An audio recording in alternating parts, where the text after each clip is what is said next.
寝室长，你们都是用鞭炮当闹钟的是吧？是啊，凌晨2点半把我从宿舍架到窗外，我绕地球飞了16圈才回到宿舍里，结果你俩还在睡是吧？我们睡眠质量比较好嘛。我幼儿园去日本旅游，碰上10级地震都没把我叫醒，直到灾后重建都完成了，我才从水泥墙里走出来。你半夜把我床板拆掉，我都能浮空继续睡，我有什么办法？网上说把闪光弹拿来当枕头就不会赖床，我还试了一下，效果怎么样？有没有按摩功效？我从宿舍直接飞到教学楼，那就好，那很省时间啊，都省得下楼了，都省得呼吸了。我们设闹钟也是为了让你多挂科，你理解一下。至少你有了早起的好习惯，有助于下巴发育的。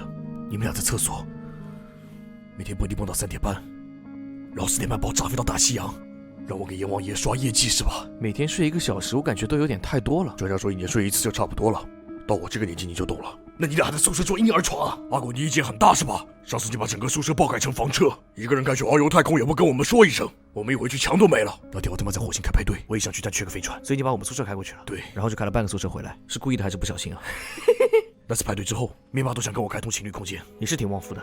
讨厌了，你去年和路飞谈的时候，就让他当上了网球王子，还嫁给忍者神龟，生了一窝功夫熊猫。他生的那个叫沸羊羊啊，功夫熊猫是芭比娃娃生的。不是，金刚才是芭比娃娃生的。那个是葫芦娃。我早就说小的爸爸就是美少女战士，蜡笔小新就是2代蝙蝠侠。看来他确实病得不轻，今晚让他睡个好觉吧。我就是搞不懂这个闹钟，我为什么一直都听不到呢？因为你有钛合金窗帘啊。哎，还真有道理啊！我那个床帘是把金箍棒融了做出来的。哼，难怪隔音这么好。我说为什么你坚持40几年每天帮我抠脚，我还一直闻不到？你们俩小姑娘怎么玩得这么大呀？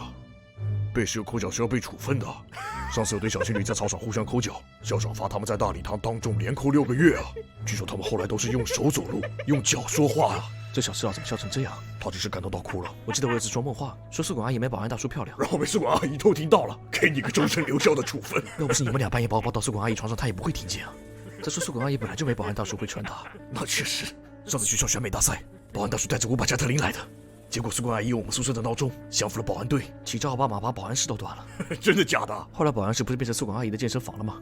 美国那个教父每年都要过来给她磕头。宿管阿姨生日当天，提名提唱都得过来跳个鬼步舞。据说今年哈利波特和伏地魔要一起过来跳2人转啊！这有啥意思啊？去年比尔盖茨和猪猪侠深情对唱，因为爱情才叫带劲。点赞越多更新越快啊！不行，这文案还是太正常了。你怎么越来越合理了？我真搞不懂你啊！下期现在再疯狂点哦！别忘点赞、省路、拜拜啊！